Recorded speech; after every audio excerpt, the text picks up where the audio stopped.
ఈరోజు విచారించాల్సిన విషయం ఏమిటంటే గత 40 సంవత్సరాల నుండి ఈ రాష్ట్రంలో తెలుగుదేశం పార్టీకి జీటీఎన్ పార్టీ ఏది లేదు. మరి వేళ పరిస్థితులు చూస్తే చాలా దారుణంగా అనిపిస్తున్నాయి. ఎందుకంటే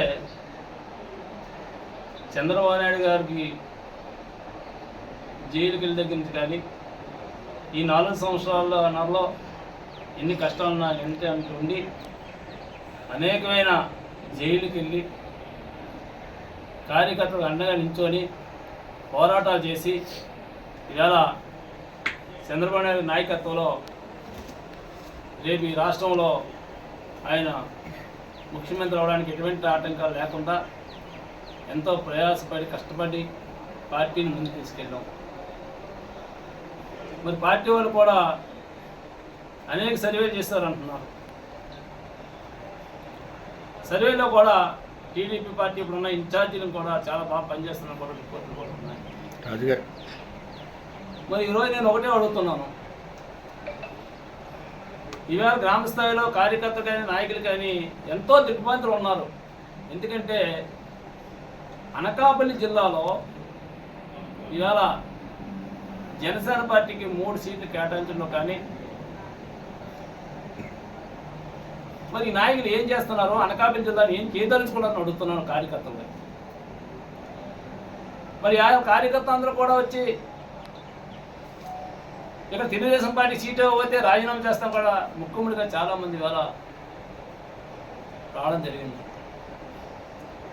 మేము ఒకటే చెప్పినాం చంద్రబాబు నాయుడు కలిసినప్పుడు కూడా, కొన్ని కారణాలు వాళ్ళు వదులుతున్నాం తప్పలేదంటే ఒకటే చెప్పాం. అది ఒక జిల్లాలోనే అనకాపల్లి జిల్లాలోనే 3 ఇవ్వాల్సిన పని లేదండి. జిల్లాకు 1, 2 ఇచ్చినా మేము బాధపడం. వాళ్ళు మనతో కలిసి వస్తున్నారు కంటే వాళ్ళు సహకరించవలసిన బాధ్యత మాకుంది, మీ మాట వినవలసిన బాధ్యత మాకుంది. కానీ ఇవాళ గెలిచే సీట్లు కూడా మీరు ఈజీగా గెలిచే సీట్లు కూడా ఇవాళ ఉత్తర భాగంగా చెప్పి ఇస్తే ఈ అనకాపల్లి జిల్లాలో పరిస్థితి ఏంటి? ఏ నాయకుడి దగ్గరికి వెళ్ళాలి రేపు కార్యకర్త? ఇటు నర్సీపట్నం వెళ్ళిపోవాలి, లేదంటే వైజాగ్ అన్న వెళ్ళిపోవాలి, లేకపోతే విజయవాడ రావాలి ప్రతి కార్యకర్త కూడా మీ దగ్గరికి. మరి మీరు కూడా ఒకసారి ఆలోచన చేయాల్సిన పరిస్థితి ఎంతైనా ఉంది. మమ్మల్ని దృష్టిలో పెట్టుకోకపోయినా ఇవాళ కార్యకర్తలు రోడ్డు ఎక్కారు, రాజీనామాలు సిద్ధపడుతున్నారు. తెలుగుదేశం పార్టీ సింబల్ ఉండాలి, తెలుగుదేశం పార్టీ ఎమ్మెల్యే ఉండాలని ఒత్తిడి చేస్తున్నారు. మరి ఇవాళ మీరు ఏ దృష్టితో మీరు ఒకే జిల్లాలో 3 సీట్లు కేటాయించారు అనేది ఆలోచన చేయాల్సిన పరిస్థితి ఎంత ఉందని కోరుతున్నాను. ఒకసారి మళ్ళా పెద్దల గౌరవనీయులు మాజీ ముఖ్యమంత్రి వర్యులకి నేను విన్నపించుకుంటున్నాను. మరి అనకాపల్లి జిల్లాలో తెలుగుదేశం తరపున ఒక కాపైనా మీరు ఇచ్చారా అని అడుగుతున్నాను. వేరే సోడవరం కూడా రాజుకి ఇచ్చారు. మరి తెలుగుదేశం పార్టీలో కాపులు ఉండాలా వద్దానో నేను కూడా అడుగుతున్నాను ఈ సభాముఖంగా.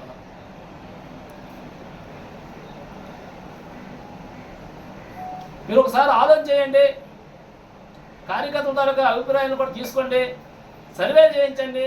మీరు ఇచ్చిన సీట్లు, మీరు ఇచ్చిన అడ్జస్ట్మెంట్లో ఆ అభ్యర్థులు గెలుస్తారంటే మేము తప్పనిసరి సహకరిస్తాం. మీరు చెప్పినట్టు వింటాం. మీరు ముఖ్యమంత్రి అవడం మాకు కావాలి. కానీ మీరు ఎవరినో తీసుకొచ్చి మా నెత్తి మీద పెట్టి మొయ్యండి అంటే మేము మొయ్యడానికి సిద్ధంగా ఉన్నాం. కానీ కార్యకర్తలు కానీ ఓటర్లు కానీ వాళ్ళ మీద నమ్మకం ఉండాలి కదా. ఆ నమ్మకాన్ని నా భరోసా ఎవరు ఇస్తారో చెప్పండి నేను అడుగుతున్నాను. ఇవాళ 3 నియోజకవర్గాల్లో